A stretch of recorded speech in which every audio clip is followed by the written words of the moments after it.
ఈరోజు ఉసిరి మెంతికాయ పెడుతున్నానండి. ఈ పాటికే మీరు అందరూ పెట్టి ఉండొచ్చు, ఎప్పటి నుంచో వస్తున్నాయి ఉసిరికాయలు. నేను ఇప్పుడు కొన్ని కాయలు మరీ పెద్దగా ఉన్నాయి, ముక్కలు చేశాను. చిన్నగా ఉన్న కాయలు అలా వేసి ఇప్పుడు ఈ ప్యాన్లో ఆయిల్ వేసుకున్నాను కదా, ఇవి వేసి మగ్గిస్తాను అండి. ఇలా ఉసిరికాయలు వేసుకున్నాను. కొంచెం ఉప్పు, కొంచెం చిటికెడు పసుపు, కొంచెం ఉప్పు వేసి మగ్గిస్తున్నాను. మూత పెట్టేసుకోవాలి కాసేపు. ఇంకో వేపు మూకుడు పెట్టుకుని పొడిదే, నూనె పోయక్కర్లేదు. ఆవాలు, మెంతులు అవో 2 స్పూన్లు, ఇవో 2 స్పూన్లు వేయించుకుంటున్నాను. అయిపోయండి. చల్లారిన తర్వాత మిక్సీ చేసుకోవాలి. మధ్యలో ఈ ఉసిరికాయలను ఒకసారి కలుపుకోవాలి. ఇంకా ఒక 5 నిమిషాలు ఉండాలి మగ్గడానికి. ఇదిగోనండి, కలర్ మారింది కదా, గరిటతో నొక్కితే ముక్క కూడా మెత్తబడింది.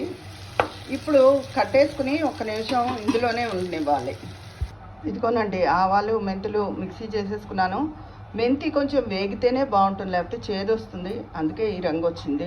ప్యాన్ పెట్టేసుకుని మళ్ళీ మూకుడు పెట్టుకుని కొంచెం నూనె వేసుకున్నాను. ఇందులో ఇంగువ వేసి ఈ నూనె కాచి చల్లార్చుకున్నాక మళ్ళీ కలుపుకోవాలి.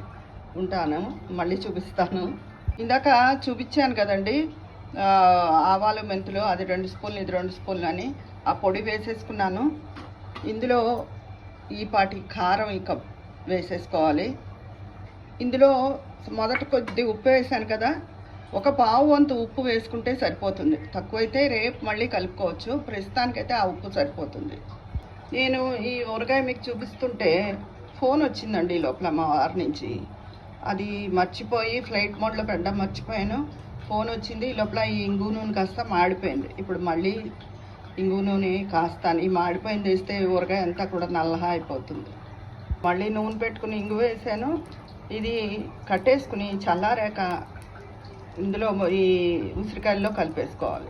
ఈ కప్పుతో పావు అంటే సగం కన్నా కొంచెం తక్కువ ఉప్పు వేసేసుకున్నాను. ఈ ఇంగు నూనె కూడా వేసుకున్నాక అన్నీ కలుపుకోవాలి. ఇంగు నూనె కాచి పోసేసానండి. ఇదిగోనండి, ఎంతో రుచికరమైన ఉసిరి మెంతికాయ. ఆరోగ్యానికి కూడా మంచిది. ఇది ఉసిరికాయ మంచిది కదా.